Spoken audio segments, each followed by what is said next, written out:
for the first topic of the law of contract is that you need to know what is the meaning of a contract, and you need to know what are the basic elements, the essential elements in order to form a valid binding contract. You need to know what is a contract. Contract is an agreement between two or more persons, meaning between two parties, that is enforceable, yang boleh dikuatkuasakan by the law. Meaning the agreement which is legally binding between the parties.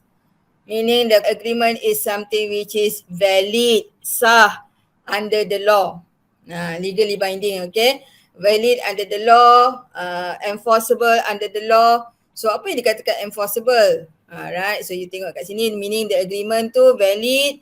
There are certain rights and obligations between the parties which kalau dah contract tu binding, meaning there are certain rights and obligations of each party where these rights and obligations are enforceable by law. Do you understand apa maksud rights? Apa makna rights? Hak. Hak. Hak ataupun kepentingan. Hak lah. Biasa rights. Obligations? What's the meaning of obligations? Anyone knows? Kewajipan.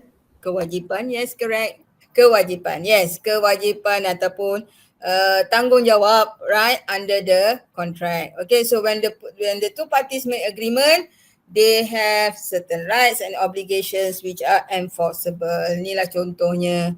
Nanti you tengoklah video-video saya yang saya dah explain in detail lah, right? So I'm not going to explain banyak semua detail-detail because berulang-ulang benda tu dah explain dalam video, lecture pun ada, alright? So where we get this?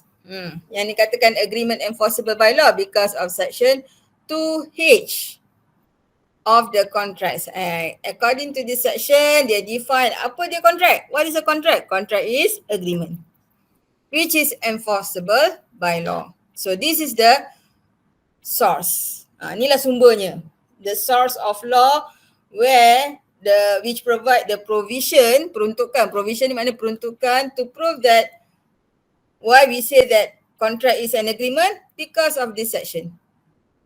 Section 2H kata, what is a contract? Contract is agreement enforceable by law. So that's why we can say kesimpulannya, all contracts are agreements, but not all agreements are contract. Tapi tak semua pula contract. Okay, why all contracts are agreement? Because of section 2H tadi. Sebab dia kata contract was what? Agreement. So that's why all contracts are agreements. But not all agreements are contract because in order to become a contract, a valid contract, binding contract, the agreement must have all the 7 essential elements. Faham tu? Agreement, kalau nak jadi contract, binding contract, dia kena ada apa? 7 essential elements. Yes, mesti ada the 7 essential elements. Inilah yang kita nak belajar. We need to learn each element one by one. What are the elements required in order to form a valid contract? So apa elemennya? Ni, 7. So these are the elements. Offer, acceptance. Okay, offer, tawaran. Acceptance, penerimaan. Consideration, bukan maknanya pertimbangan, maknanya balasan. Balasan apa? Balasan janji yang dibuat oleh each party to the contract. When the parties make a contract, one party promise, the other party also promise. So each party receive balasan for their own promise. Okay, nanti kita belajar in detail. Capacity, kemampuan, keupayaan. The party must be competent. Ada kemampuan to enter into a contract. Intention, niat. Certainty, ketentuan. Kepastian. And free consent, kerelaan bebas. Now, there are 7 essential elements.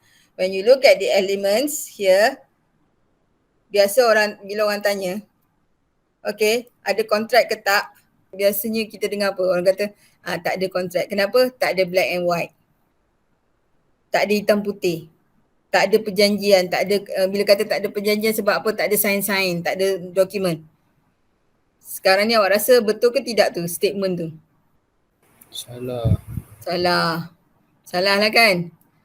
Right? Yang tak belajar, yang tak tahu law, dia akan kata, okay, kenapa ni bukan kontrak? Kenapa dia tak binding? Sebab tak ada perjanjian. Perjanjian macam mana? Tak ada hitam putih. Bila kata hitam putih, itu black and white. Okay, itu biasa orang-orang yang biasa cakap.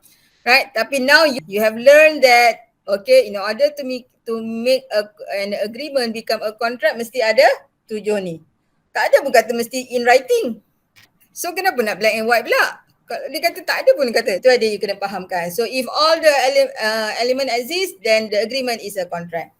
If anyone missing, walaupun satu missing, contohnya consideration, there is no consideration for the promise, tak ada balasan, the agreement is not a contract. Contoh, ni nanti you tengoklah video, you fahamkan. Okay, yang saya kata tak ada consideration ni contohnya sini. Cindy make a promise to give a car to Stella as a birthday gift.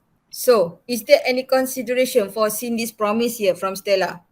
Ada balasan tak? Consideration. Tak ada. Tak ada kan? That's why it is not a contract. Itulah maksudnya. Because one of the element missing. Apa dia? No consideration. Nanti belajarlah. Alright, so introduction to the law of contract. Done? Any question? No. No. Clear? Faham semua? Faham. Faham, alright. Okay. So agreement tu mesti ke ada black and white? Tak. Tak kan? Yang penting mesti ada the 7 essential elements. You're going to learn one by one each element in order to find out whether your agreement tu is a valid contract or not, enforceable or not, binding or not. Done for the introduction.